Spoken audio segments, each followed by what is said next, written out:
Gimana caranya kita harus agak berhati-hati ngomong mengklaim orang tuh NPD nggak NPD itu tuh sebenarnya batasnya di mana? Kok kayaknya gampang banget kita ngasih label itu? Kalau yang jahat banget sih emang akan kelihatan sih sebenarnya. Yang model-model Firaun hidup tuh pasti akan kelihatan lah sebenarnya.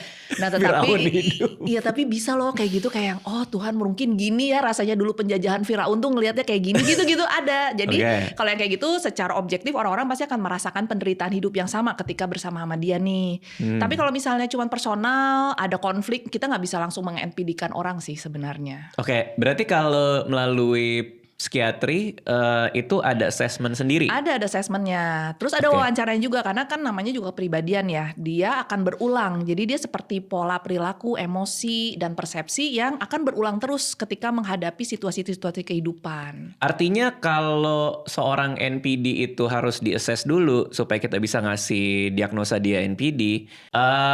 Dia harus dengan sukarela mau di-assess dong? Itu jarang sih. Biasanya kepepet. Kalau nggak satu mau cerai, kedua lagi mengalami masalah hidup, ketiga lagi mencari pembenaran diri. Makanya dia datang ke psikiater, dia merasa bahwa dia tidak NPD, malah ketahuan NPD. Malah dia merasa korbannya. Jadi kadang dia suka curhat gitu, terus begitu kayak, wih ini korbannya ya. Padahal ternyata pas digali dari pasangan hidupnya, ya kebalikan.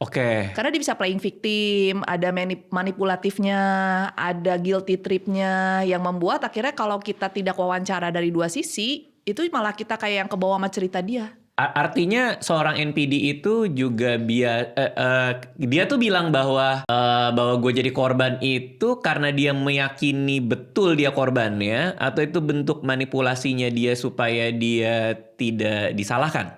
Bentuk manipulasi sih. Misalnya kayak ribut nih, nanti kan istrinya protes. Kok kenapa kayak gini aja dipermasalahkan? Nanti dia bilang, coba kalau lu nya diem dan nurut, gue gak akan ributin ini. Jadi padahal ya misalnya kayak ya yang paling sering lah ya kan kekerasan finansial tuh. Biasanya korbannya NPD tuh mengalami itu salah satunya. Jadi misalnya kayak mau uang belanja tuh dia pakai bond, Bang. Jadi misalnya kayak ke kita ke Alfamart, Indomaret tuh dia harus punya struknya. Karena kalau nggak akan keluar tuh duit baliknya. Ya jadi nanti ketika ditanya, kenapa sih? Kan saya sebagai istri kamu mungkin perlu dinafkahi ya.